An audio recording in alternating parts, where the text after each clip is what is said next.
All right, folks, bundle up, get some hot cocoa, and try to stay warm because we're going to Evercold in this issue of the Carbuncle Chronicle.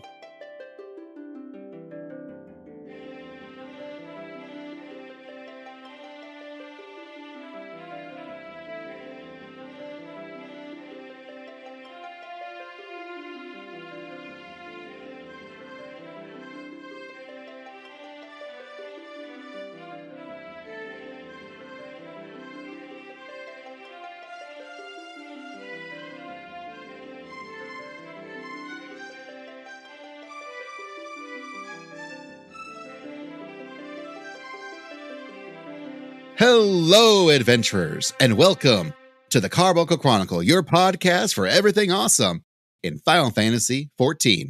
I'm Basil. I play a Lalafell summoner named 4K Ritus on Leviathan. I'm Anna. I play a Lalafell dancer named Cormia Ritus sometimes on Leviathan. Guess who's back? It's Nanawai Silvestri, your Lalafell paladin on Leviathan / Ultras. Hey. And are you going double shift now? Is that what's going to happen? Anna, I didn't include this part, and it's important in our show notes, but you're right. You're saying you're mostly just on Leviathan sometimes now. A lot of times you're on Aether. In a matter of months, that's not going to be an issue anymore. I'll never have to leave Primal again. It's going to be wonderful. Because one of the big things they did announce was that they are doing regional party finding, not just data center party finding, and that's amazing. It was one of the few things I cheered at. It was the first thing I cheered at in the keynote, actually. Oh yeah, no, it was something we hoped for. We really hoped for. Wasn't sure we'd get it, and oh, thank goodness, because even the last couple of days, I've been doing Unreal with a group that I've become friends with through Ultimates, and then even today. And somebody inevitably forgets to go to Aether before it closes. So because we're a full group, we can all go to Primal. But if you've got a party finder somebody, you're screwed. So no more though. We can just live where we want to live, put up our party finder with the boob password and go. And man, congrats to everyone on Dynamis. Right. Dynamis they actually get to play the game now. Poor Oceania. Yeah. Isn't it? Wait, hold on. Aren't the people in Dynamis stuck though if they're in Oceania? Because it's region, right? They're not. Dynamis isn't Oceania. Dynamis is North American. Oh, got it. What was the one on Oceania? Oceania's it's Australia. Okay. I think that's it. Yeah. Sure, yeah, but I thought people were moving there when Dawn Trail started. I guess I was wrong about it, but whatever. Good. People don't have to travel that much anymore. Good. Now you only go to Dynamis if you want a house. Yeah, if memory serves, back when Endwalker and Dawn Trail launched, you could do the data center hop over visit only to Dynamis, and they were also letting people hop on over to Oceania.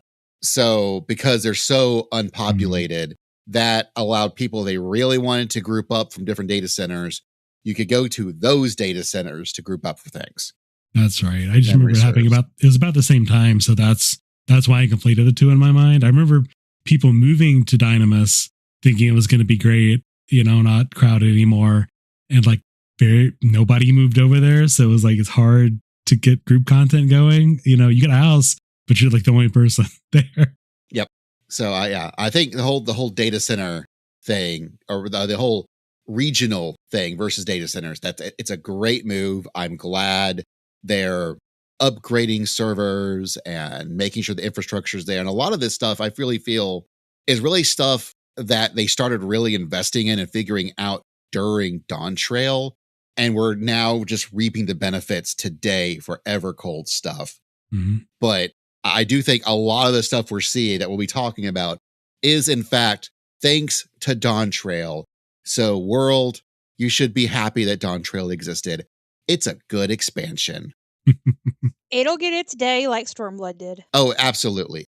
Just in a few years. It absolutely will. Whenever we actually wrap up the Godless Realm saga, or Realm of the Godless, or whatever, the current, Godless. Yeah.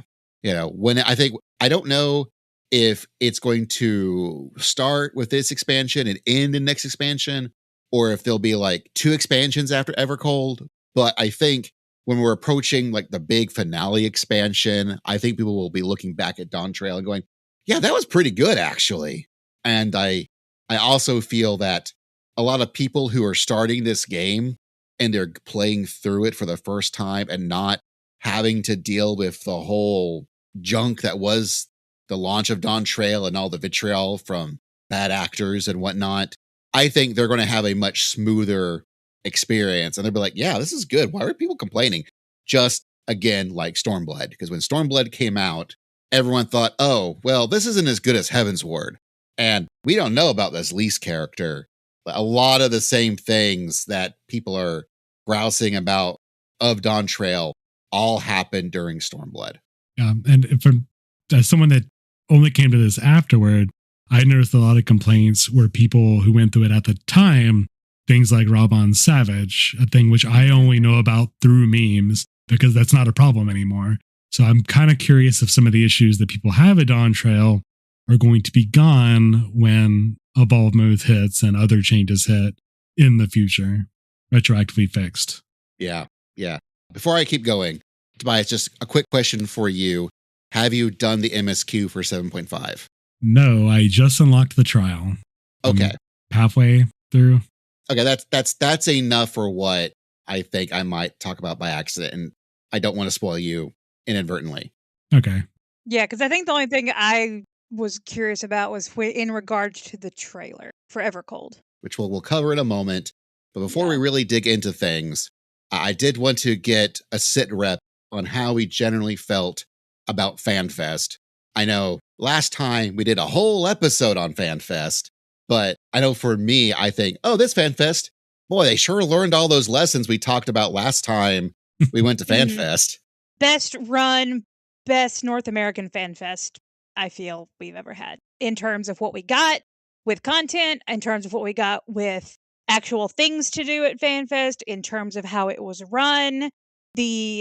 And I realize we've got people that were on staff that are players of the game and probably have come to FanFest, so they knew, they all seem so much nicer. Even the actual convention center staff seemed knowledgeable and very nice, and like you could tell there were moments that they were like, okay, we just gotta get you all to do what we need you to do, but they weren't like mean. And I feel like this was absolutely the smoothest run FanFest North America has ever had. I will say that the weird part about this FanFest was that there was no battle challenge.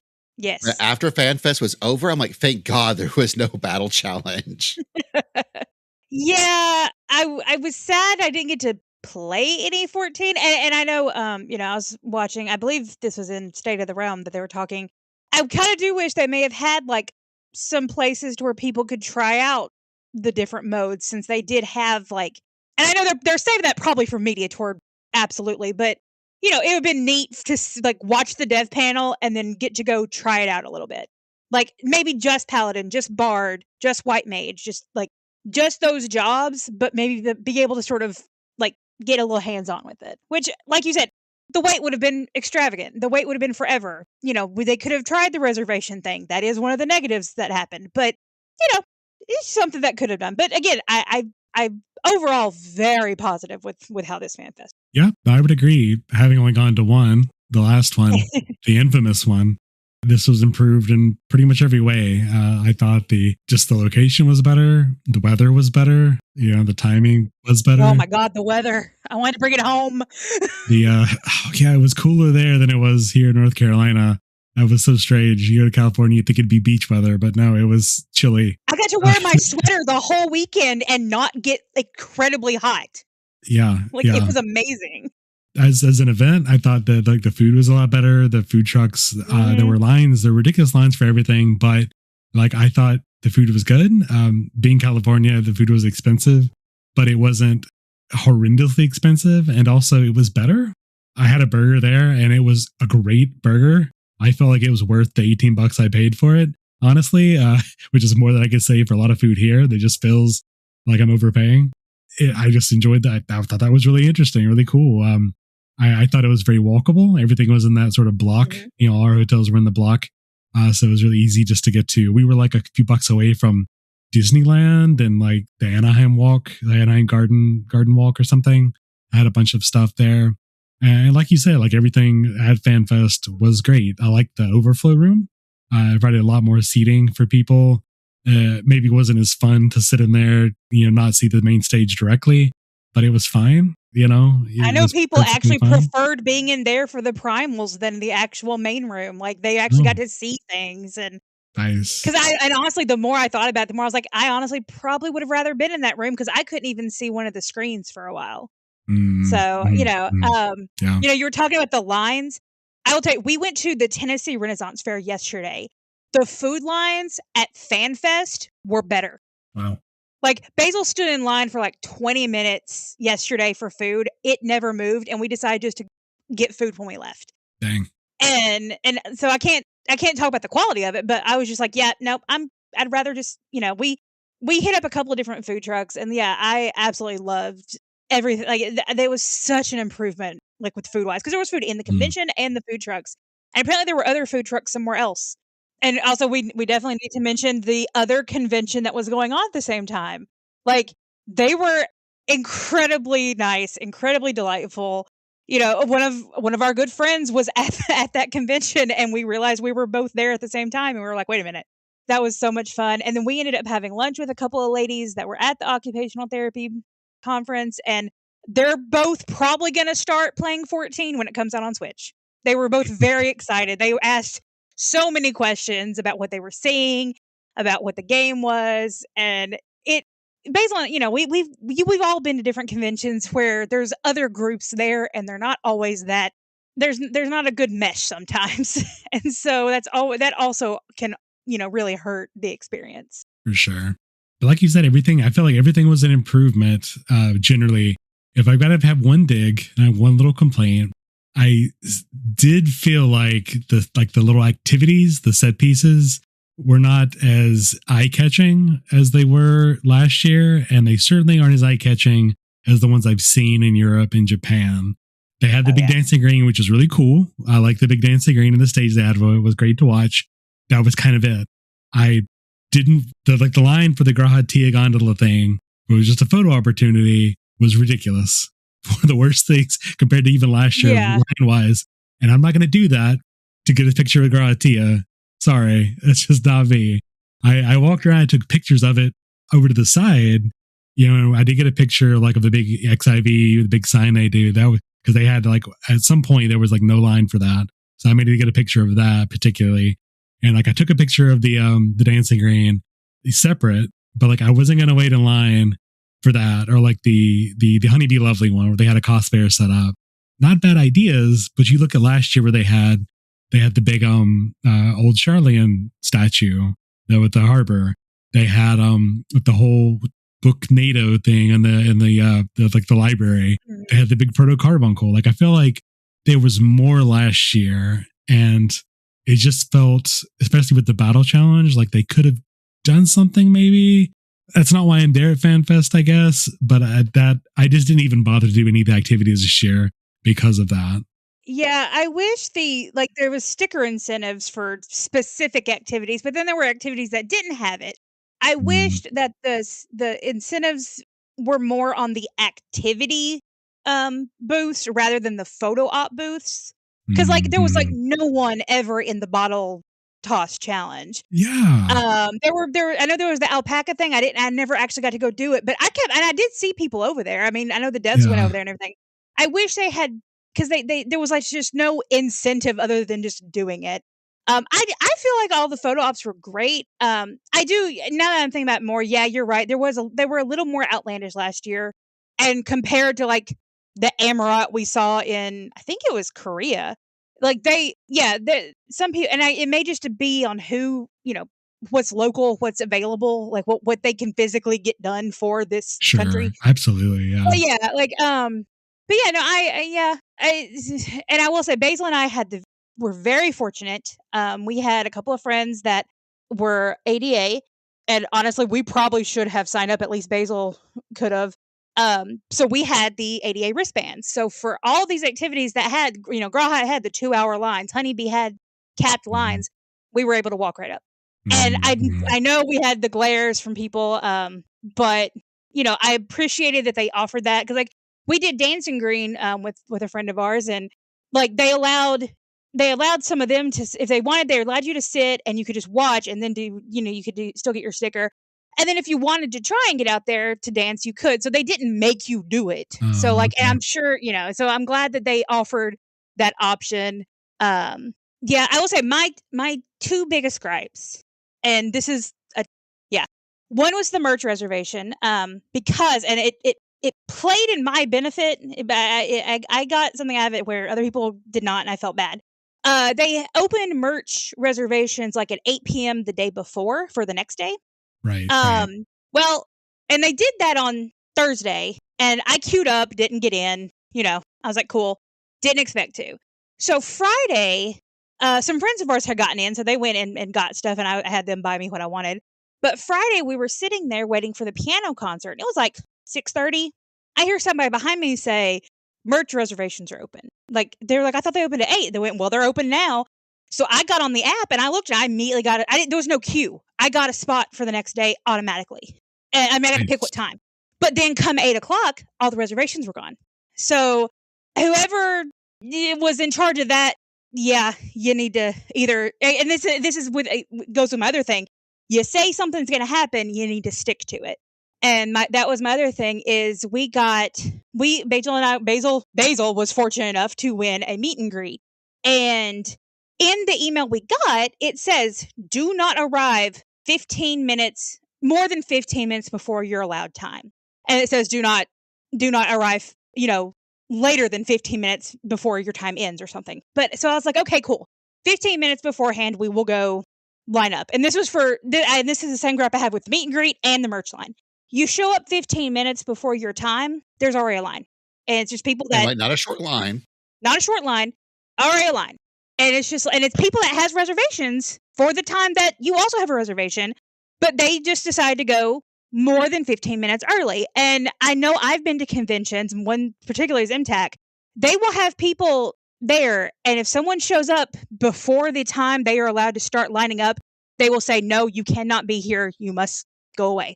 We will not start lining up until this certain time.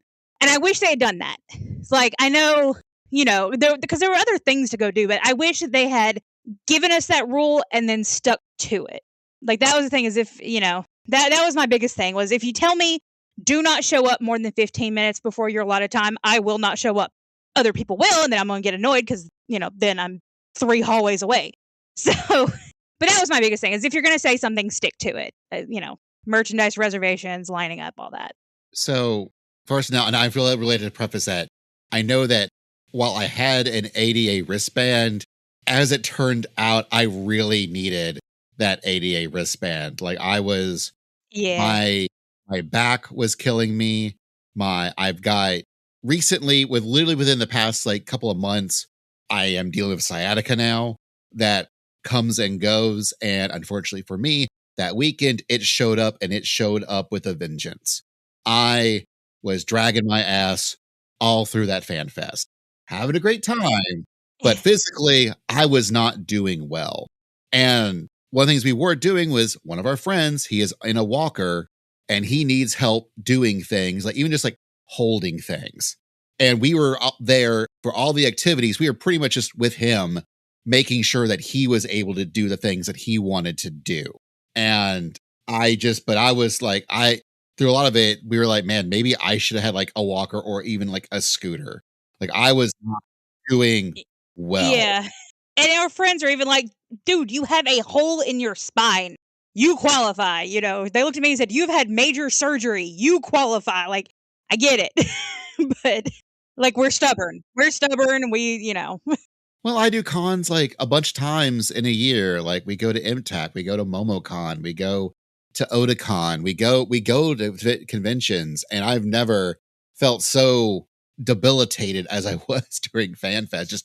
I just had a confluence of old madness that I just wasn't expecting to all pile in at once.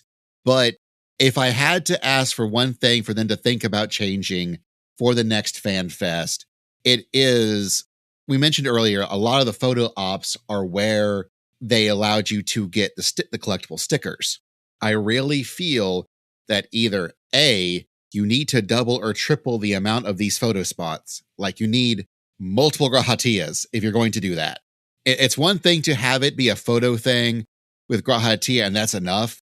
But then to lock away one of your collectible stickers also behind that is not great, especially when it's like a 3 or 4 hour line just to get through to get your picture with that beautiful, beautiful boy.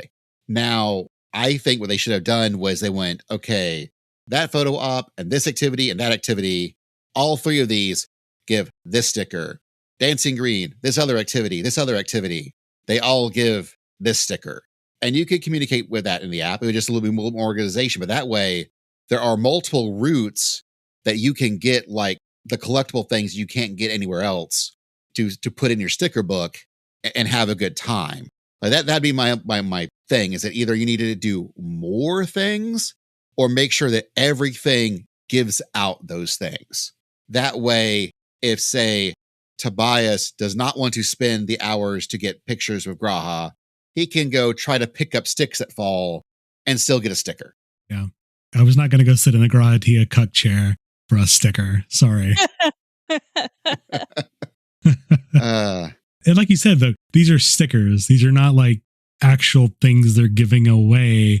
Like last year, at least they gave a poster if you did all the QR codes. And that is just a piece of paper. But like stickers are nothing. Like that's a step above trash. Like, let's be honest. You're getting it for the sake of doing it.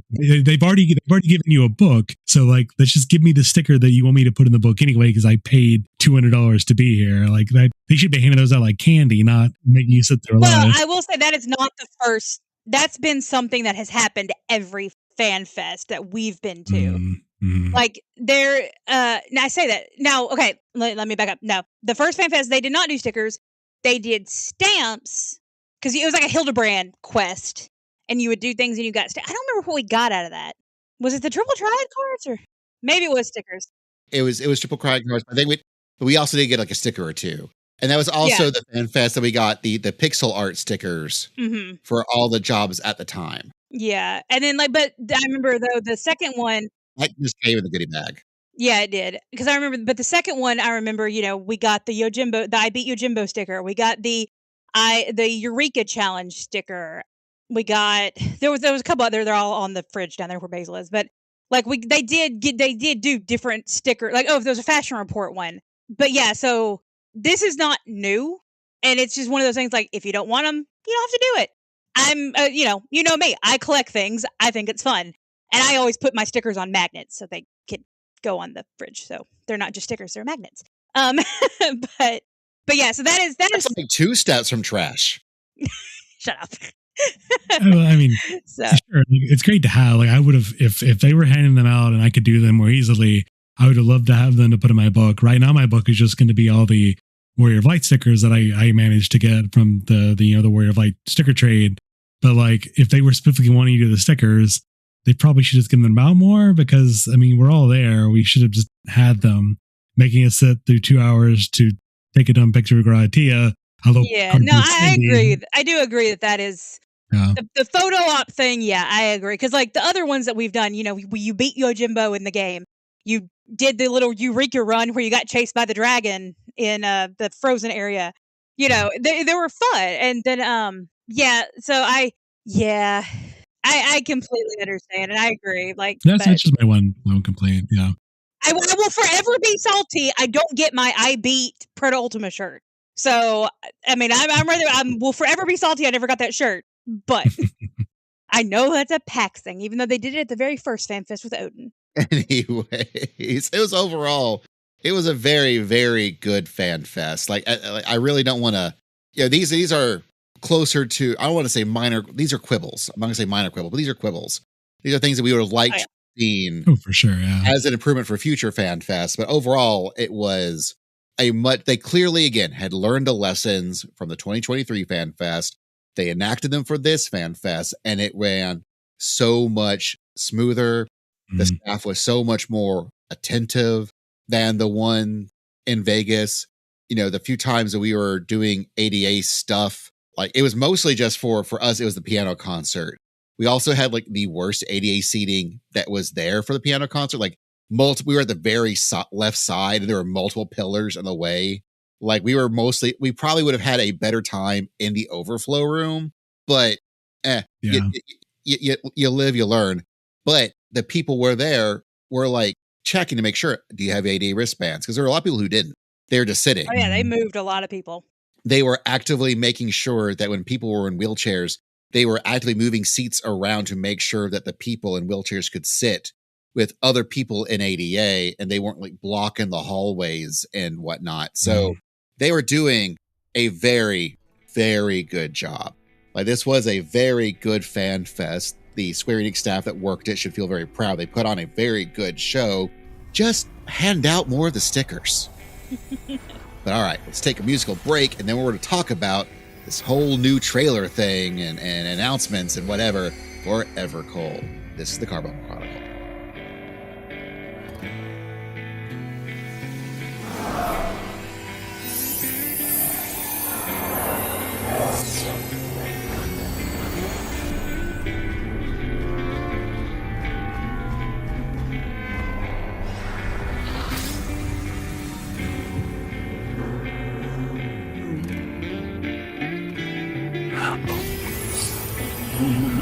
Night.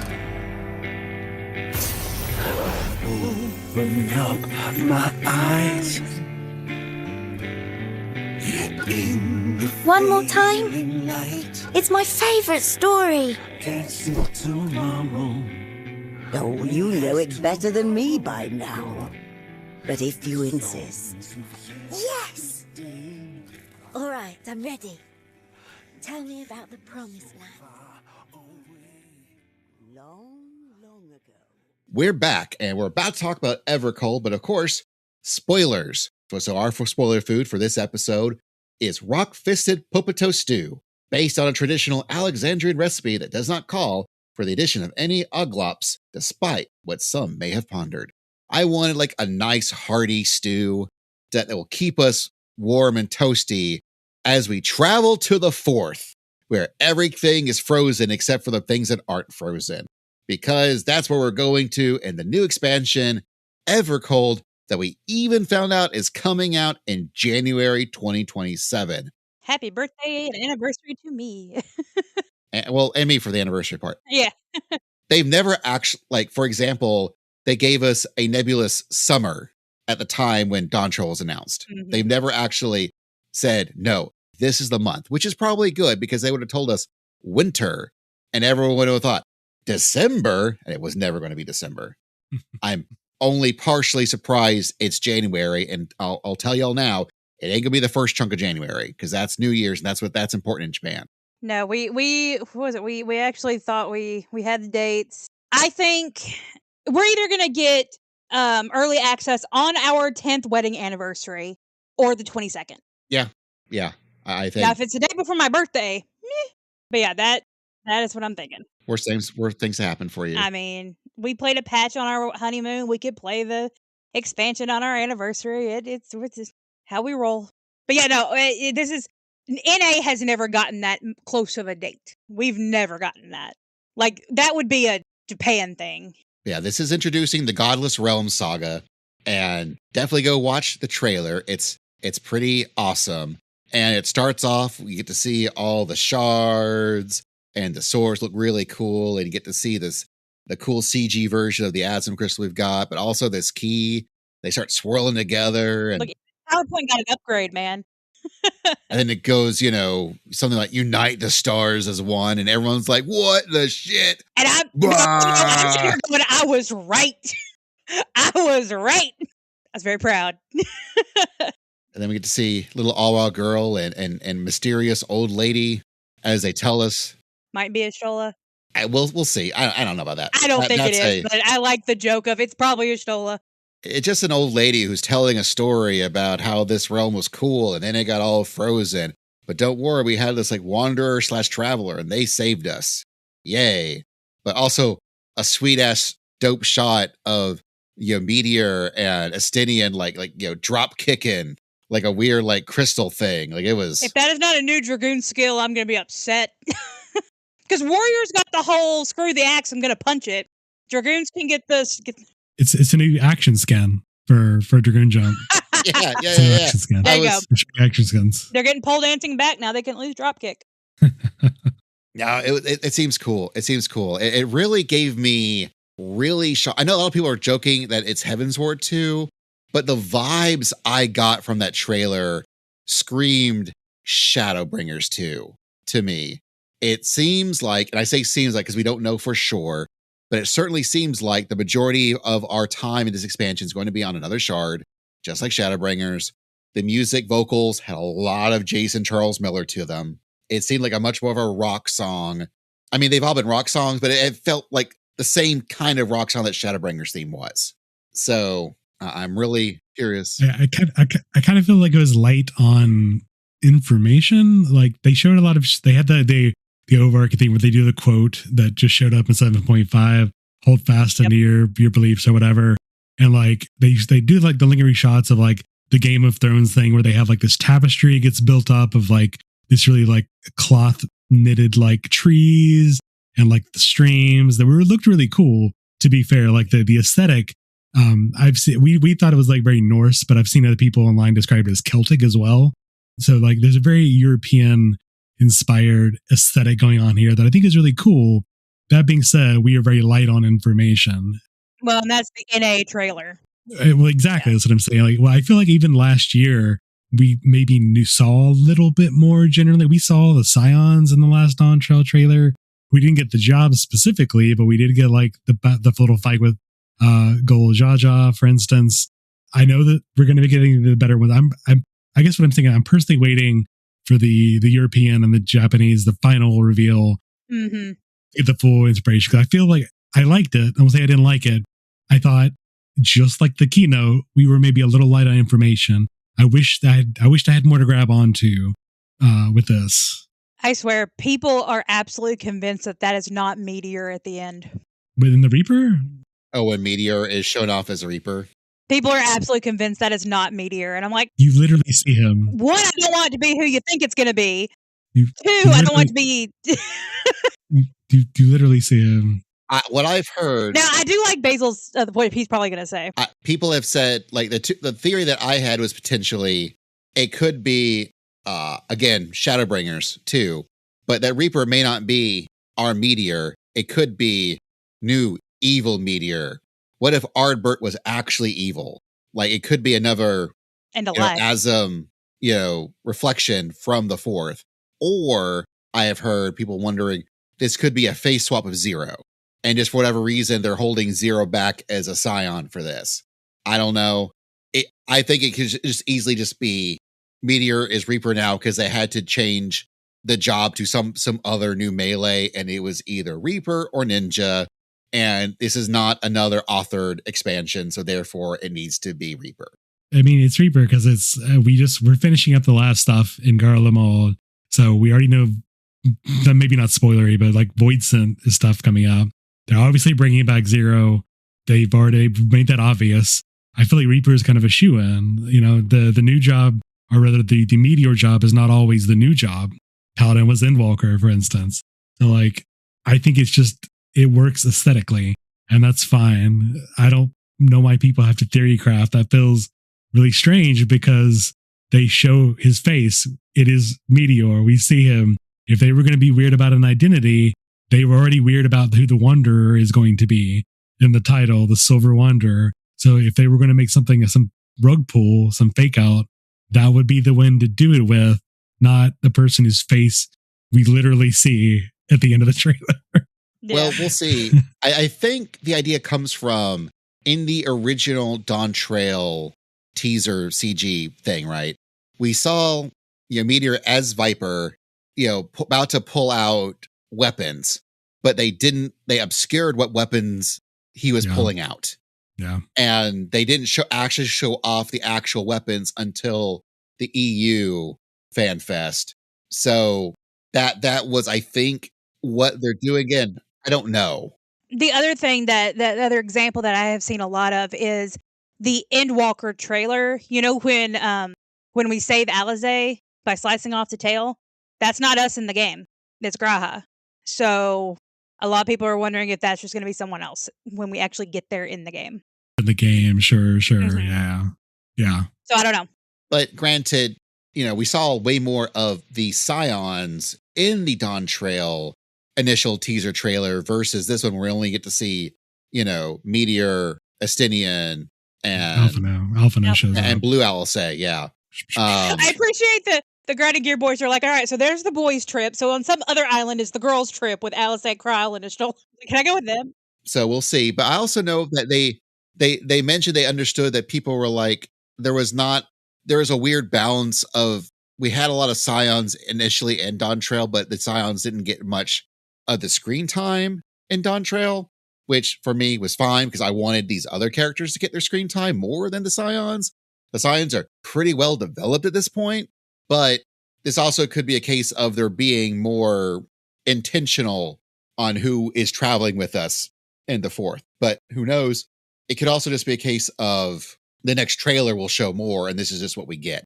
I really feel this teaser trailer chose to tell us, hey, we're going to the fourth. This is the fourth. This is the fourth deal. Yeah. Now go forth and kick some ass. Go forth. Yeah, I think they brought up a lot was they didn't want to spoil too much because 7.5 wasn't out yet. They said, I think they repeated it several times, and we'll probably repeat several times here. Wait for Berlin. More information will be in Germany. So yes, they probably just were waiting for time to pass before they showed us and talked a little bit more about everything. That said, they did show off a lot of artwork, a lot of screenshots of the look of the North. It does look very cool. It does look very Norse. It does look very Celtic. I love that apparently, someone brought up to Yoshi P about it, the Norse connection. And he was like, wait, you figured that out? My favorite part is we have an FC called Odin Spear, and we're all sitting there going, that's us. It's our expansion. We have our expansion. Yeah. No, that was during the Q&A roundtable thing with Yoshi P for the various media outlets that were there. They all submitted questions, and a selection of them got answered by Yoshi P. And one of the questions was that one. And Yoshi P apparently plucked that one out. He wasn't going to originally comment on it. But the fact that they mentioned it, he was, you've got a keen eye. I was not going to answer that, but you were so spot on. And in fact, we were saving names and places of this place of the fourth for a later expansion to be those reveals, but you noticed it already. So I had a comment. So I guess that this is our Ragnarok expansion, as it were. I like to think that maybe someone on the dev team has been really enjoying Vinland Saga, but that's just me. They got cool new areas. That the current guess is because in the trailer they mentioned how everything below was frozen, so they all had to move into the skies. And so I think what we're seeing are lots of little mini Azus laws. And that's why they don't look so frozen, is because they're above it. A lot of people wonder also we might be getting phase changes as well, where, like in Shadowbringers, where things were at night and then became bright and sunny as the dark bright and sunny and then became dark because night was brought back. It could be the same thing where things could initially be frozen and then, be thawed. We'll see. They also showed off the arcane colossi of unknown providence, which I think they just mentioned arcane colossi during the keynote, but those are new big looking hulking behemoths of stone and magic. Oh, Mr. Happy called them Jotai. It's a Norse thing. Jotun? Maybe, yeah, something like that. Because he said that's what people have sort of started calling them because that's what it reminded them of. A lot of people think it reminds them of Sen from Final Fantasy X. Yeah, I've seen that. I've seen some comparisons to your favorite Final Fantasy 13. Well, that's the UI. I've seen that. Hey, Basil, if it helps, Jesse made the same face. It's fine. We got new cool cat people to talk to. So cat lalas. And they showed the cat tree town in our work. That was cool. They showed off things that possibly new dungeons. And then they went into this whole slide about fighting fatigue. As you can see, just tombstones of poetics just falling down and rising up. And how tombstones, at least in a modern current expansion thing, might be gone. I still feel that poetics are never going away.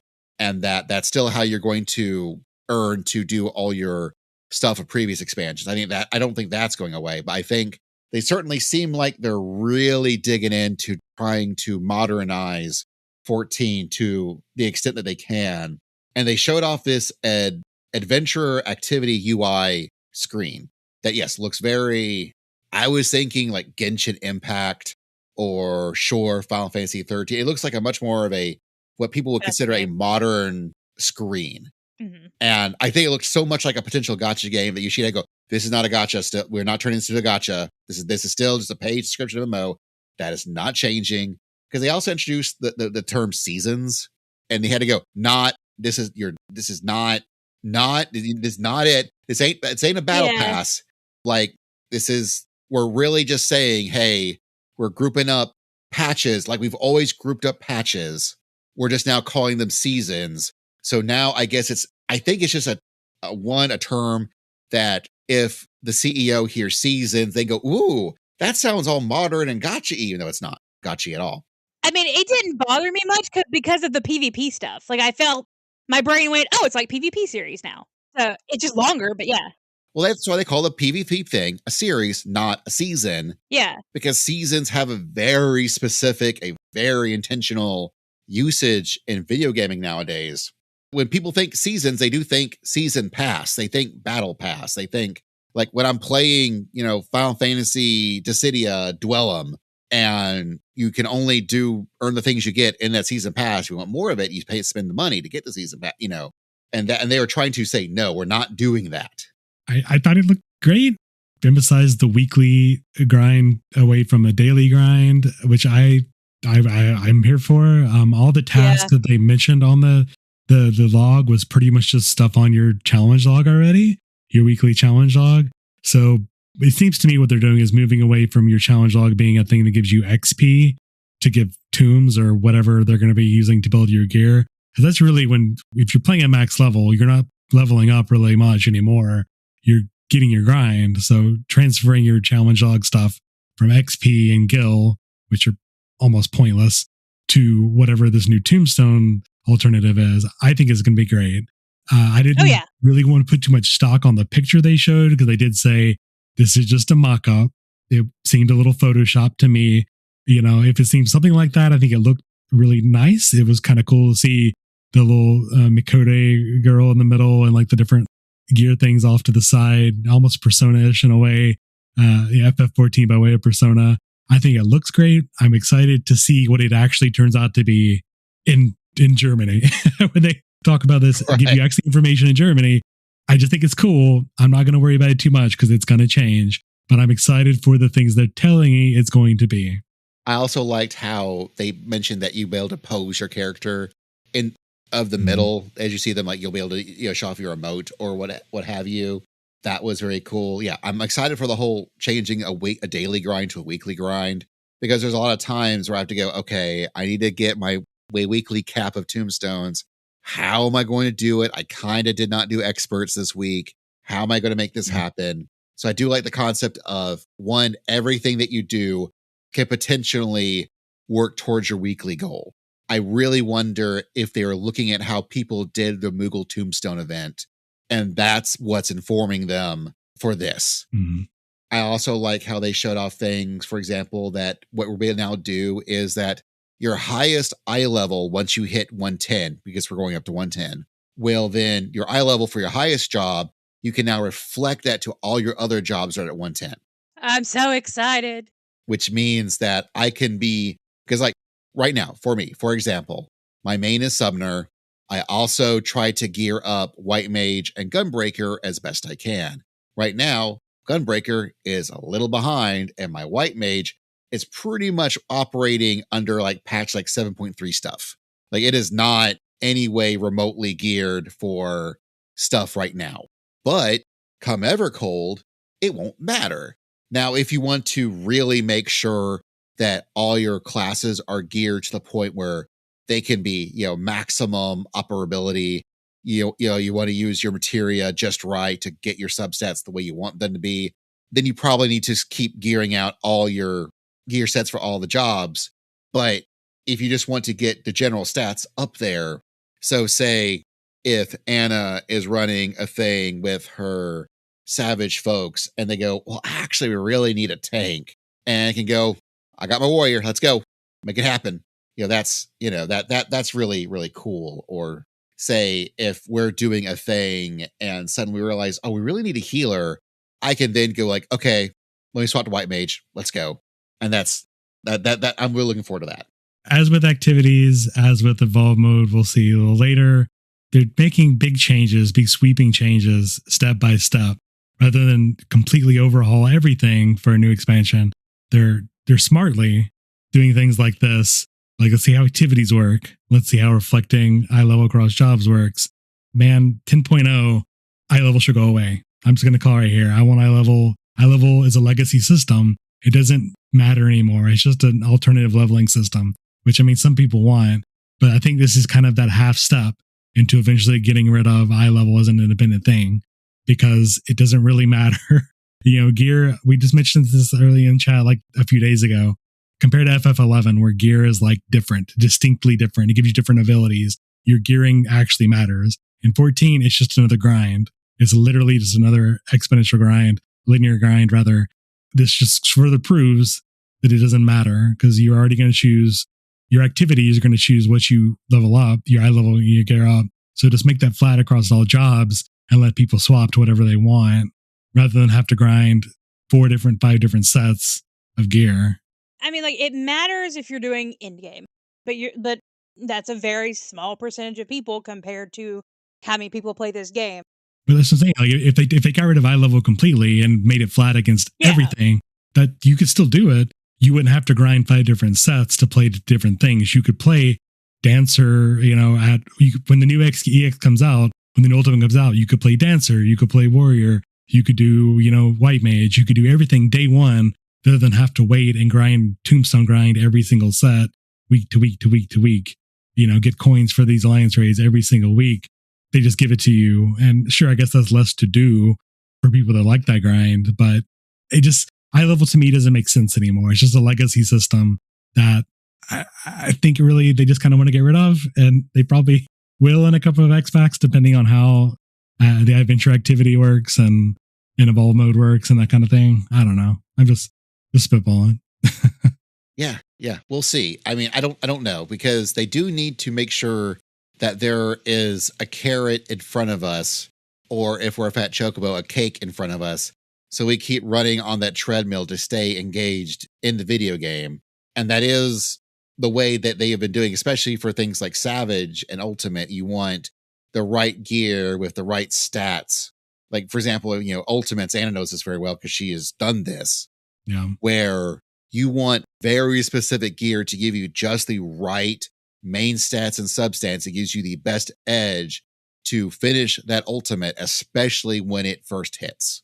So I could see them getting rid of it. They have to then figure out what's that new carrot that will get people going. Another example is one of the big complaints with the latest version of Variant and Criterion and whatnot is that it wasn't providing people a way to upgrade their gear. Mm-hmm. So I do feel that people feel that gear upgrades, even though it's just number go up, it's not quite as scattered and changing of how everything works like 11 does. People still do really care, who are really into it, about that number going up in specific ways. So they would if they get rid of it, they've got to figure out a different way to get people who want to obtain that, and what the rewards are for obtaining that. Yeah, I would say they didn't tell us so much. We can just guess based on what we saw. But the adventure activity UI, the bottom, the actual progression bar, people pointed out that the stuff on the top is like gear related improvements. The stuff on the bottom is like things like orchestrion rolls and stuff, like extra things. So they could shift that over from eye level improvements. If you look at the thing, like you have like the gear slots, there's like a hand slot and it's locked. So like that's where the new quote unquote tombstone will be.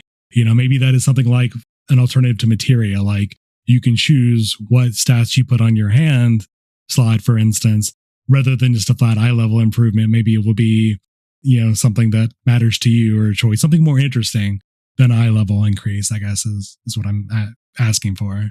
I am very curious to see how far they go with the whole character action skins thing, where I know like a friend of ours, Elo, who's a Dragoon, he really misses his pole dance jump.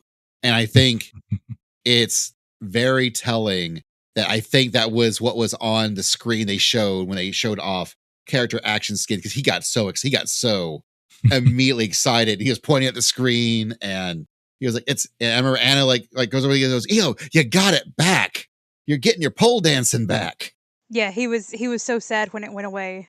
It was funny because someone in our Ultimate Discord, they showed him at some point right after that happened, and they said you could see him like fist pump, being so excited about it. They went, there's Elo talking about the Dragoon changes. I am really curious, as a summoner, is this how I finally get more eggies than just the red Lego, green Lego, yellow Lego of Titan, Ifrit, Garuda and whatnot? Is this how I get them? Is if I can equip, just change the skin of Ifrit to like, I don't know, Susano or Ramu or what have you. Is that how they're going to finally let me choose? Like functionally, it won't change how the summoner plays, but at least I can make it look different. That I would find very, very nice. Maybe if they could change one of Anna's area effects things as Bard to allow her to have a flame arrow effect again. And even though it may not be flame arrow, it can at least look like flame arrow, and that's almost as good, right? Yeah. I've seen people like ask for the old white mage stone and arrow effects back away from the new glare and India. I think I could see a space for that for sure. Like older effects come back. The one thing I'm worried about with this whole new thing though is that's gonna be Mog Station fodder right there. And I ain't paying $20 for like an old white mage set. Sorry. But if I can get it in game, then great. I don't see that. Because I mean, I feel like that's very much up there with like the Chocobo, like reacting to the emotes. Like I feel like it's something like it would just be something like that, like maybe MGP or something. But like I don't see it being Mog Station. Well, I think it's going to be a case of it's also going to be things that you're going to get from your adventure activity. Like you're going to be able to pick out. Oh yeah. A character skin for a job. Anyway, yeah, I hope they don't mind this for Mog Station stuff. That's my one worry. Please don't do that. I'm not going to spend money on pole dancing or anything else to that degree. I'm spending money on my flame arrow, but yeah. I think, well, especially for like things that are already technically in the game, I don't think they're going to do it. Now, I can see them eventually doing some like extra like pretty or extravagant ones that I could see that, but I don't think they're going to do that from the jump. I think they want to include that in the game. And like you mentioned, they've got to have new carrots at the end of sticks for us to go for, especially if things like our stats are going to change on how they hand them out. That's true. So we'll see. I also think that the graphics update continues to pay dividends. I think a lot of people don't realize just how foundational that graphics update really was. But for example, they're giving us a color picker for eyes, hair, and skin tone. So you can pick whatever ass color you want. So if you want your own personal Shrek to be your Warrior of Light, you'll be able to do that. Great. Awesome. Cool. Maybe Yugi can finally have the bangs I want him to have. Maybe. We're not sure if it changes where you can place the color in the hair, but it's possible. We know that they're doing more customizations for eyes and lips, and they're even doing like more eyeshadow, and like multiple face paint layers. So even if at launch you don't get the chance to do that, I could totally see down the line they're going to let you like dye specific patches of hair. I could totally see that being like an eventual in part. They seem like they really want to let you customize your character as much as possible, probably because there's lots of mods that already do that, and they want to make it possible in the game naturally for anything they can get away with. They even showed off like gear customization, like the equivalent of visor, but for like actual parts of armor. Like they showed off like one of the armor sets where you could take off chunks of it and it still looks like armor. So if you don't want all like your bandoliers or what have you, you don't have to have them. I thought that was very, very neat. Yeah, like, because I saw that dress and I was like, I like that dress, but I don't like the flower. Oh yeah, I was saying all of this is like a direct response to like the mod drama from a few months ago. Like they're giving you those options that they had to take away. It's really interesting to see what this customizable gear is going to look like. I think it's going to be a little. My guess is going to be underwhelming for what people are expecting. It is cool that it's there. I'm hoping to make use of it, but it does feel like response to people asking for, I want this, but a little bit less. I want fewer belts on this thing. You know, hey, they're going to give us some options for that, legally in a way they can, legally talk about. Hey, options are good to have. I always like some options, like the option of picking out and playing 2 new jobs in Evercold. We know that we're getting a new tank and a new physical range DPS. So we'll learn about one of them in Berlin. And we know that Yoshi had his shirt. It was Retotten. Retotten. It was Retotten, yeah. Yeah. Our double shield, guy who lives in Cape West, Westwind, the hardest trial in the game. So hard they had to take it out and make it a solo duty. It was so hard. Yeah, I'm pretty sure that's the one we're going to hear about in Berlin. I think they will say Fizz ranged for Tokyo, which sucks because I really want to know what it is, but I think because he was wearing that shirt is why I think he'll talk tank at Berlin. Oh, it's gonna be the range DPS. It's pretty easy to read. So Retotten is a character that's dead. He's so dead we fought him twice. We know he's dead. He's a ghost. We look at famous ghost in Final Fantasy. You can only think of Tidus from 10. Tidus is a blitzballer. The physical range DPS is blitzballer. No. Yes. I will quit this game if that becomes. No, you won't. No, you won't. Yes, I will. I will absolutely quit this game. So, my guess was Belmont because Guess Who's Back. Now, the popular ones have been Guess Who's Back. It's an MMM saying Marshall Mathers. The new job is Marshall. We've also heard, Retotten and Rogadin means judge. And you've never actually had to play a judge in Final Fantasy. They've just existed as an archetype in, 12 and Tactics Advance. So the new tank is going to be judge. So that could be cool. Now, they did from the Q&A, people did yell out names, what weapons they want to see in the game. And things were like crossbow, hammer, morning star type flails, gun and sword. They did mention blitzball, to which Yoshi P pointed and went bad. Bad means like it's so bad, like it's good. Like the wizard.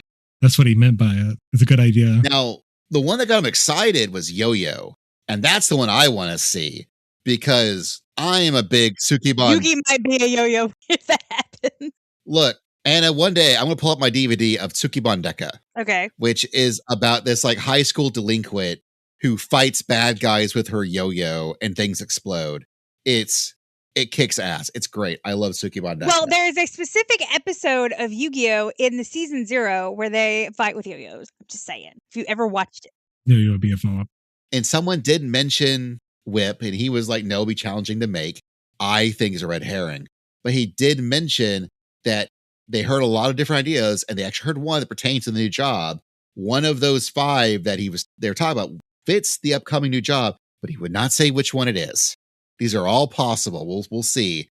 And my thought is we're going to get the job that whatever is the easiest for the European team to be able to make a costume for Yoshi P to wear. Yeah. It could be Tank, it could be Fizz Range, but whatever one they can actually fit Yoshi P into an outfit for, that's the one we're getting for European FanFest, because that's the one where he wears an outfit.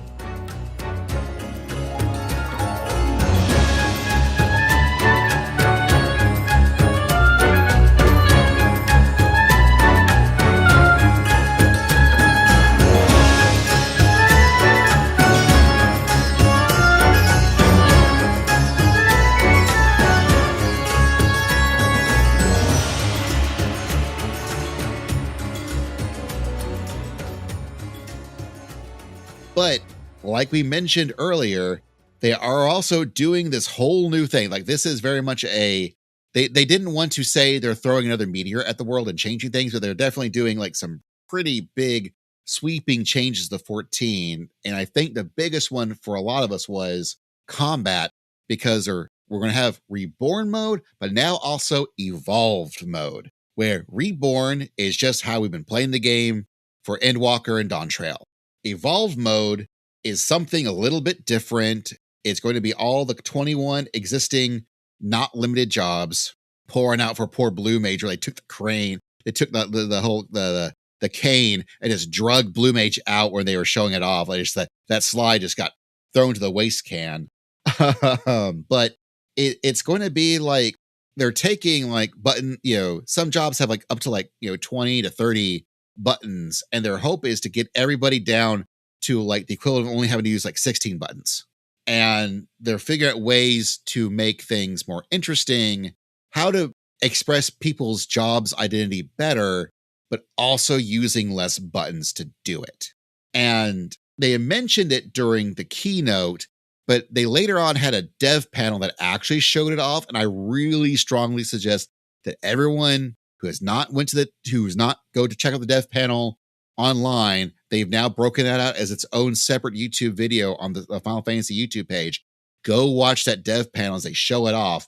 It explains it way better than anyone's done it. It'll be better than how we explained it. It's better how they explained during the keynote or even at the start of the panel. Once they actually get into actually show you how it actually works, oh my gosh, it looks so interesting and fun.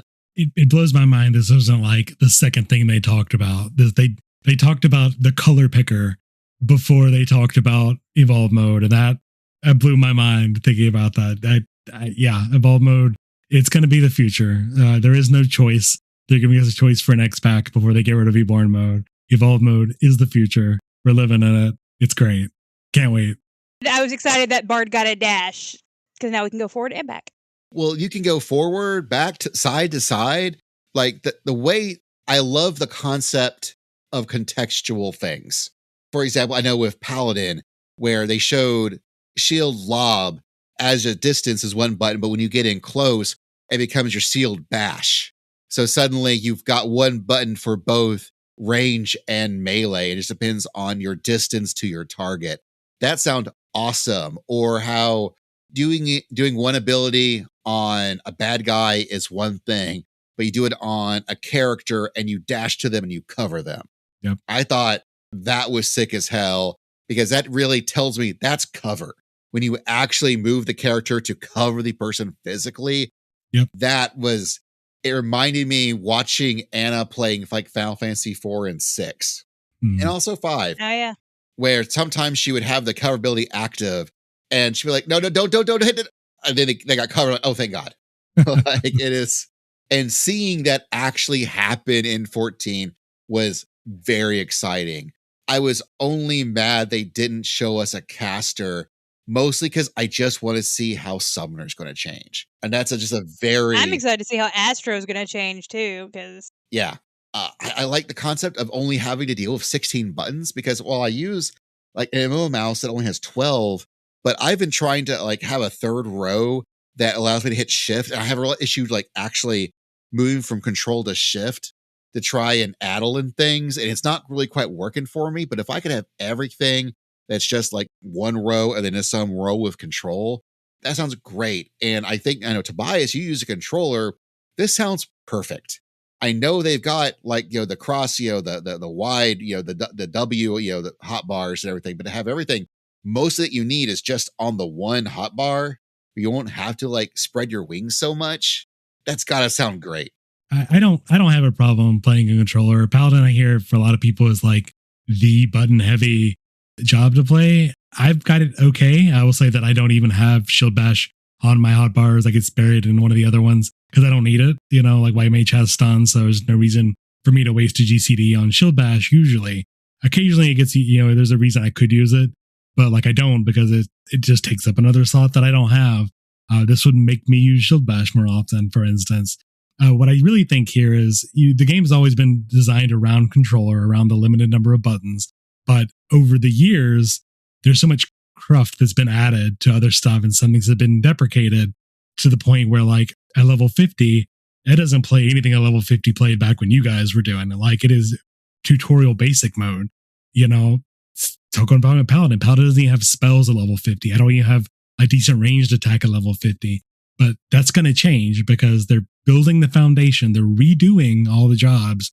They're giving you a foundation to have at level 50 and then expanding on that foundation, which, you can see now at level 100, but we're not going back and replaying the game, from level 1. So we don't see how it feels kind of misshapen over the literal decade that we've had the game now.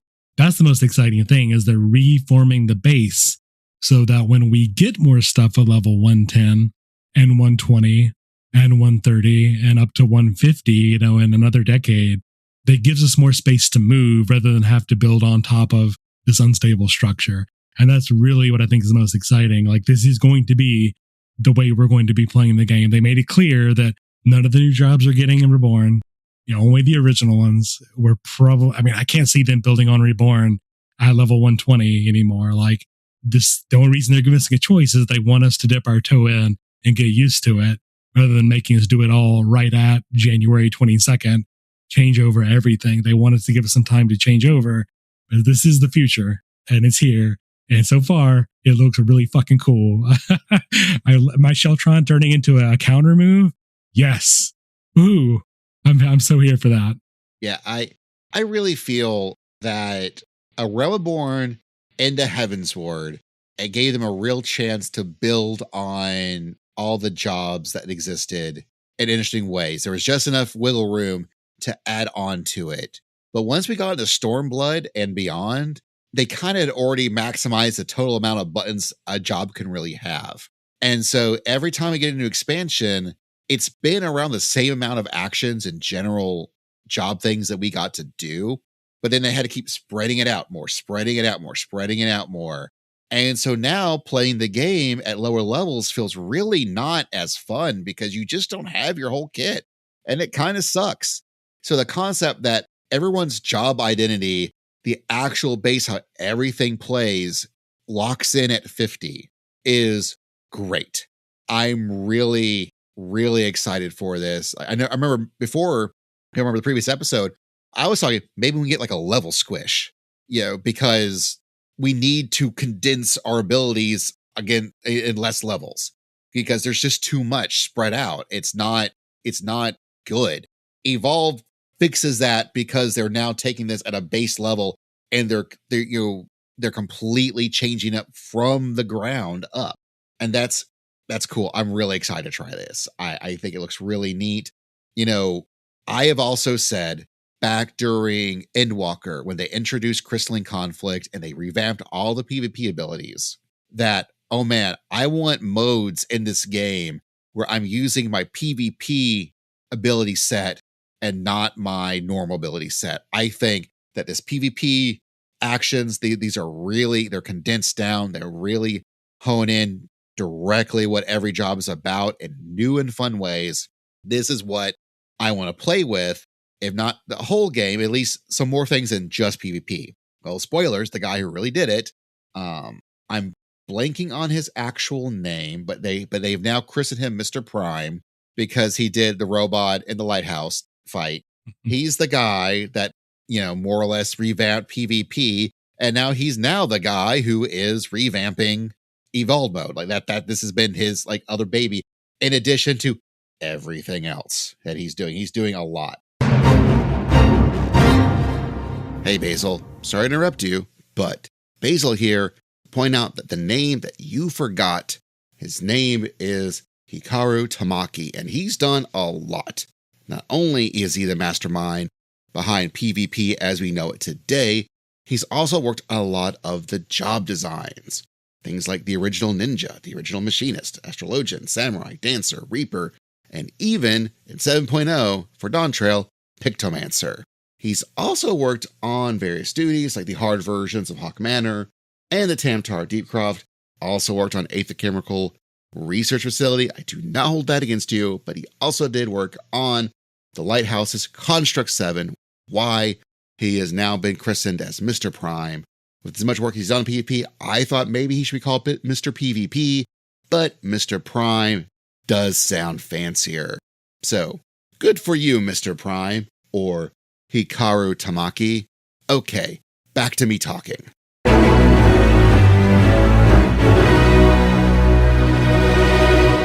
By the way, folks, if you're in Japan, Square Enix, Yoshi P, he's hiring. They need folks. Like, they got the CEO guy to walk on stage and be like, yes, we are supporting this game. We are funneling money into this game. Please know that this game is going to get the funds that it requires. Also, it's going to be on Switch 2 now. Don't worry about it. Well, maybe worry a little about it because Nintendo didn't exactly play ball. And so you have to have a 14 sub for Switch, no matter whether you like it or not. At least it's half off. I want that to do well, so maybe they'll give me half off my 11 sub. But also, if folks are just now playing, because I also mentioned that PlayStation 4, they've literally run out of the physical, actual hardware constraints of the PS4 just in memory size completely, where I think it's like 8.3 or so. Like, they're going to have to turn off PS4 support because they physically cannot, the PS4 cannot handle the memory bandwidth that 14 now is feeding it. I was very excited about the Switch 2 announcement because, like, literally the day before we left, a friend of ours was on their way to FanFest and was playing 14 on a Steam Deck. And I was like, yep, that's going to be me. Whenever they announce 14 for Switch 2 someday, had no idea. I had hoped, but I was not really expecting us to get that announcement when we did. I mean, it's great. It's coming eventually. But like the energy in the room was like sky high when they said Switch 2 and then dropped down like a roller coaster when they said a second subscription. Like that blows my mind. Oh yeah, well, I mean, you can see, and everybody that has talked about this that I've watched, like, no one blames Square Enix about this. Like, you could see their faces that they were like, "This is what we could get out of Nintendo. Like, this was the absolute best we could get out of them." Like, every single person did not say anything like that I've seen has not said anything bad about Square Enix about this. It's all, yep, that sounds like Nintendo. I mean, it don't really matter. It don't really matter who to blame at the end of the day. I don't think it's so cut and dry. But it don't matter. I ain't paying 2 subs. It's like the issue with 11. It's like 11. Like, I'm totally there when they do like a combined sub. They still, for some reason, haven't done it. And I don't buy the excuse that they can't do that. They can do a combined sub with 11 and 14. They could do a combined sub with Switch 2 and everything else. But somebody, it don't matter who said they can't do it. That's a little silly. I will play on my Steam Deck. I still have that thing. I think a Switch 2 would probably play a little better because it's optimized for a Switch 2. I ain't paying another $7 on top of everything else to play this game. That's a little silly. I mean, I probably won't keep the subscription going consistently like I do with my PC, but if I know I'm going to be going on a trip or somewhere, I fully intend to do it because that's what I've been wanting. I've been wanting something to be able to, because I can't do a Steam Deck. So like I was able to get a Switch 2 and that is what I have. So I'm like, I will happily do that. I'm totally here I'll put down the $20 down for a Switch 2 license, but I'm not paying a continuous edition as a thing. Like, give me the $20 thing and add it on. That's perfectly fine. It just seems like such a misstep, man. Like, why? Come on. Such a frustration. It's contracts. Well, it's funny because whenever I was like excited that you didn't have to have Nintendo Online, I was kind of hoping it would be included with Nintendo Online because we do have. Yeah, like, or either or. Like if you have Nintendo Online, you don't have to pay an additional sub, or you do. Yeah, that would have been. Like that would have been fine. I just like because it's nothing else. Like we already are in this mentality of like you buy the individual platform licenses and you pay 1 sub. I'm used to it. I'm cool with it. Whatever. It's not what other things do, but like it's there, it works. But just to have the one alternative here, the one that you want, that you're excited for, okay, well, we're going to nickel and dime you. Again, whether it's Nintendo's fault, Square Enix's fault, I don't know. I just hate it. Well, and maybe between now and August, whenever it happens, maybe we'll hear something in Berlin. Maybe they'll see, oh, this was a bad, people don't really want that. Maybe we can figure out, do sort of what you said. If you have a Nintendo Online subscription, it's included. If you don't, then you can do the 50% off. Like That was one of the things I did in my, they had like the survey for FanFest and like what all the things you were excited for. And that's what I put. The Switch 2 was, the person answering the survey is probably not the one that's going to see it, but that was my feedback, that it's a dumb idea. Like, don't do that. It's so silly. Yeah, no one likes this. It's just matter, can we deal with it? But I do think the more people push back on it in a constructive and not mean or terrible way, I feel that is very important, that, don't engage via rage. Yeah. I make it on YouTube, make a video. Yeah. Like make your displeasure known so that, Square Enix can then go to Nintendo and be like, all right, here is more data to please let us do, let's try to work on this more. And we'll see. Because at the end of the day, these are corporations, these are contracts. Everyone's trying to get their bag. How are they going to do it? And that we're just players, like we all we can go is, ooh, that's exciting, or ooh, no, that sucks. We don't like that. In the same way that he brought up the CEO and was like, look, man, these people will crucify you if you don't give my game more money. Like, this is what we're doing this for. They're going to bring up Doug Bowser and sacrifice him on stage to appease the Nintendo gods, like the crowds. That's why he quit. That's why he retired. He was afraid. Was to avoid. He didn't want to get choo-chooed. Be struck upon the cross. Just like Adam and a popular anime, Neon Genesis Evangelion. Jesus Christ. That, I didn't think anything could top Fall Guys for weirdest FanFest announcement. I was proven wrong, because you could hear the what the fucks going throughout the room, and of every video I've seen since, it's just like that was not on anybody's bingo card. Man, when that music started playing, I'm like, wait. I started like, I started ba-dum, bum, bum, bum, bum, bum, bum, ba-dum, bum, bum, bum, bum, bum. Wait, is that? And it's like Neon just having, I'm like, what? I had the same reaction. Yeah. Oh, man. My subconscious recognized the music, and my body started, I had a visceral reaction. I started to like screaming, what? And before my neurons realized that it was Ava specifically, and I looked at the screen to confirm it. When I saw the purple, that's when my actual conscious realized what I was seeing. And like, I have not had such like just an automatic reaction to a thing. Like, I just could not believe it. And it was even weirder because like a week ago, I was talking with a friend of the show, Austin. We were joking, with the new Yoko Taro Ava thing they've been talking about doing, bringing him back, and like, haha, what if he's working on Kingdom Hearts now? What if the new Ava is going to be a Final Fantasy 14 raid? We're just being stupid. And I made it real somehow. I don't want it to. I don't know. I swear to God, you two, you're both podcasters.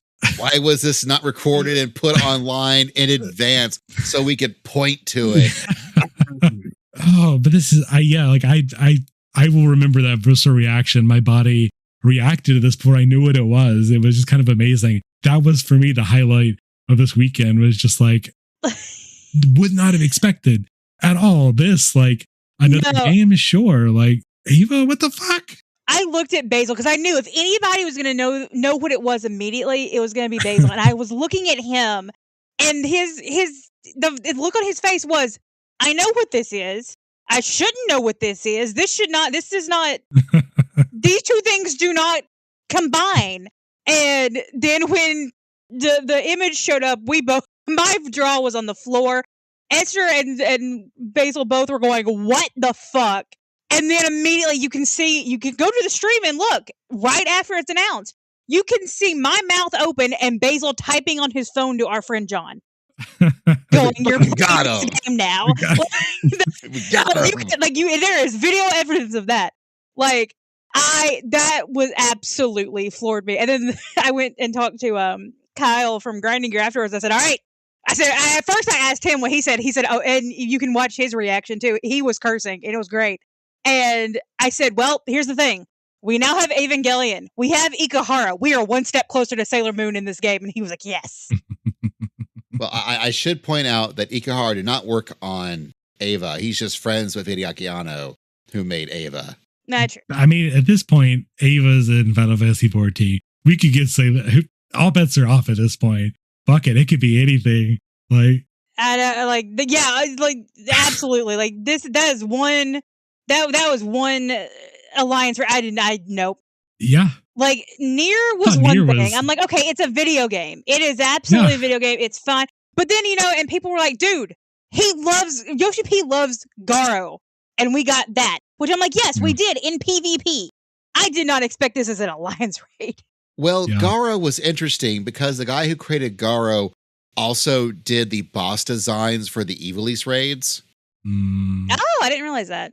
And that was like, yeah, he was the guest artist for the Evilise raids. And I think either they got him for Garo and then also do Evilise, or they got him for Evilise and they're like, hey, do you also want to do a collab with Garo? So that sort of came as like a thing. But yeah, he also worked on an alliance raid, but as for the boss designs. I'll say though, if they get Yokotaro to even help with this, we're going to die. There will be a mechanic. If one person fails, the entire raid will die. Because he almost got it with Nier. And they went, that might be a little too hard. I can see them going, all right, but really, can we do this now? And them going, you know what? Sure. I've spent a lot of time sort of speculating what we could be doing, but I kind of don't want to do that because it could be, are we going to be fighting an Ava? Like, are we going to get a plug suit as a glam? Are we going to get an Ava armor as a glam? Like, there's so many things they could do. We'll get an Ava as a mount? Yeah, like, can we get Pin as a minion? Like, can we get an official Misato glam? Like, the game, like, there's so much they could do. And I imagine they'll be doing whatever the Yokotaro thing is. That'll be more of a collab with that specifically as a tie-in. So, like, we don't even know what that is yet, whether that's going to be using the original cast or a brand new thing. I mean, it could be anything at this point. It's just, I can't believe. I need to emotionally prepare that whatever story it is, it'll be sad. Oh, for sure. Yeah. There will be no happy ending. And speaking of like that, like the other thing they mentioned was they're going to be doing progression routes for alliance raids now, which I don't even know what that means, but I don't either. I'm curious to see what it's going to be that means. A big deal for Ava. So like we could be getting brand new kind of things with that. Like maybe it's things like if the majority of the alliance like does this mechanic first, or maybe when you eventually have the three that split, whoever alliance beats theirs first chooses what route to take, almost like Variant Dungeon style maybe. Like alliance raids are the most on rails content. Maybe the route depends on what boss you get. Yeah, like so far it's been the most on rails thing. Like alliance raids have been the most on rails content. I don't know what they could do to do progression routes there. Like, what does that mean? I don't know. Wait till Berlin, maybe. Wait till Berlin, yeah. Or Tokyo. We'll find out which one. Before we wrap up, I do have to get a sit rep on Anna for this brand new Ultimate UMAD. So or Dancing Mad Ultimate. Originally, the Discords have now dubbed it UMAD. I will say when I first did Omega, I had not played 6. I absolutely hated Kefka because I did the Savage. It was terrible. Like in a hard, I hate this. He's a good villain way. I have now beaten 6. I never want to see this motherfucker again. I'm scared because, and as Yoshi P said, after they showed the trailer for it, it looks very much like Savage.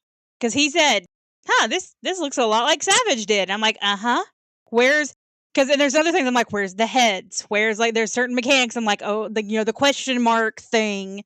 I'm like, and we all assume that they didn't, because he said you didn't show a lot. Like we're gonna get the Warring Triad. Like we're gonna have Sophia like weights that you have to evenly distribute amongst players on the stage. We're gonna have all kinds of weird ass shit, and I am terrified.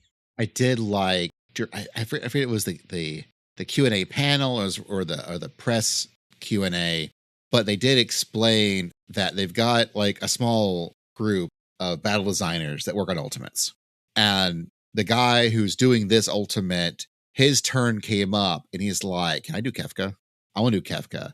I designed the Kefka Savage fight and I think I can make it better or worse, depending on how you look at it. Yeah. I really want to do a new Kefka. And they went, well, it's your turn. If what you really want to do is a new Kefka, I guess we're going to do a new Kefka. And that's how we're getting it. Anyways, good luck to Anna on that. Yeah.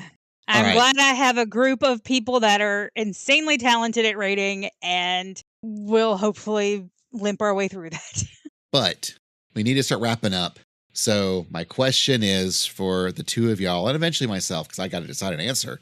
That's my question. What, from the announcements at FanFest so far for Evercold, are you looking forward to most?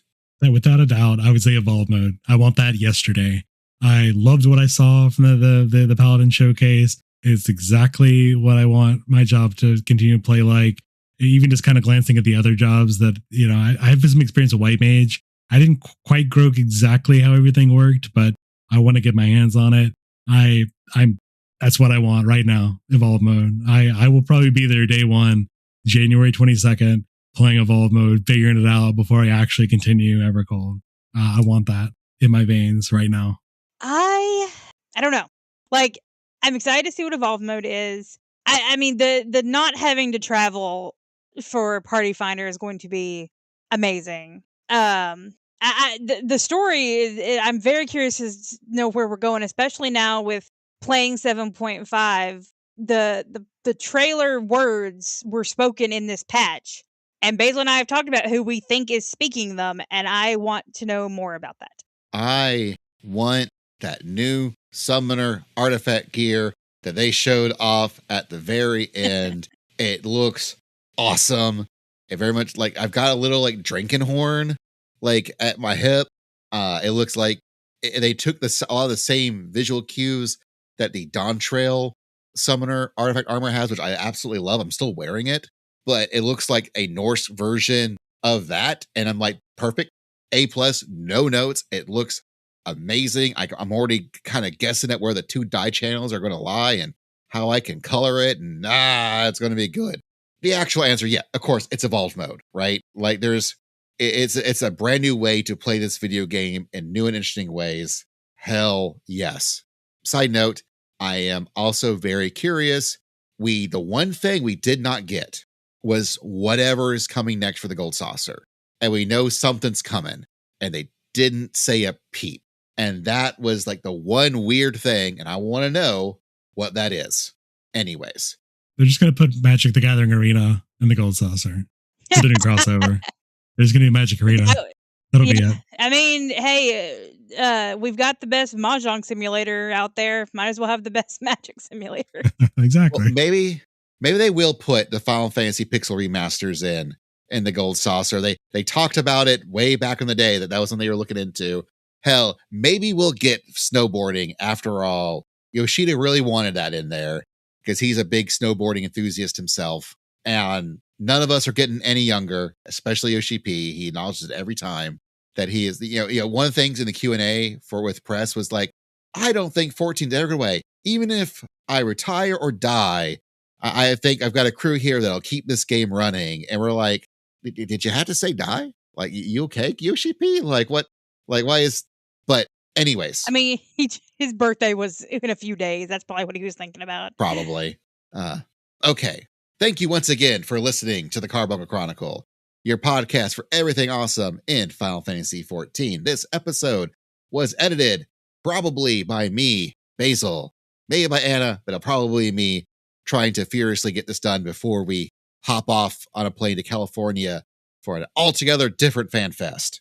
The theme song was done by, the original we're part of the AwesomeCast family podcast, and the AwesomeCast theme song was composed by DJ Inabito, but the Carbuncle Chronicle theme was arranged by Anna. You can find our website at carbunclechronicle.com or awesomecast/Carbuncle Chronicle. Like I said, we are part of the AwesomeCast family of podcasts. By the way, if you go to awesomecast.com/Ava, we did a very in-depth coverage of all of the Evangelion anime, whether it's from the original TV show to the original movies to the latest rebuild movies.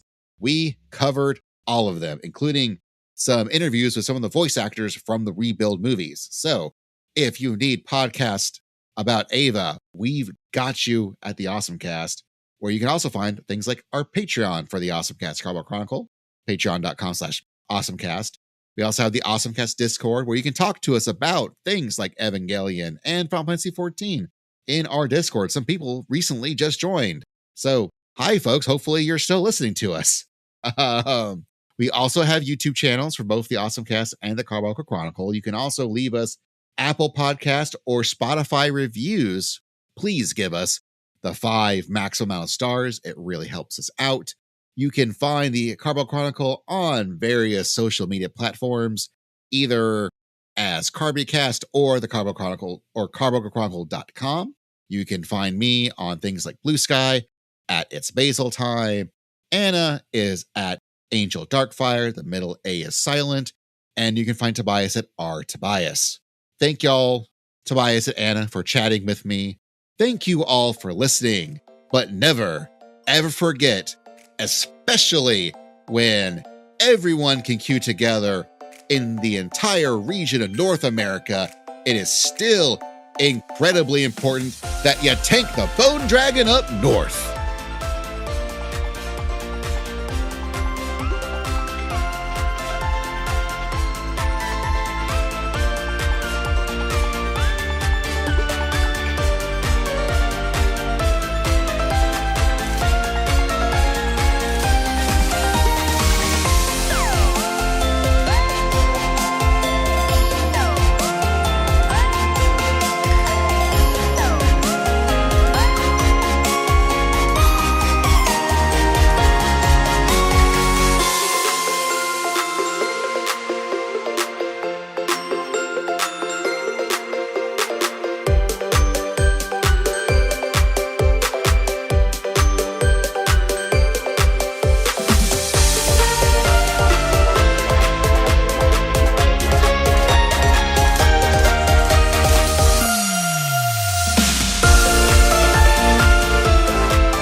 I remember that meme of people were like, are people actually going to do it? Or Primal's going to finally give up on it? And I'm like, no, never.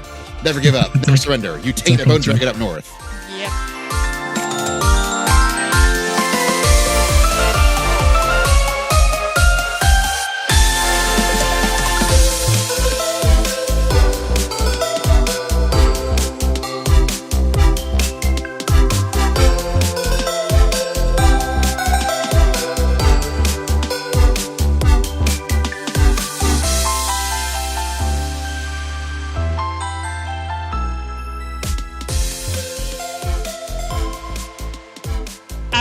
My other gripe is the 14 social media should not be posting beautiful, beautiful Emmett Selk statues during FanFest, and they're not at FanFest. Because I was talking to Garrett, he was like, I was so mad when I found out it wasn't here. Pour one out for that exhibition.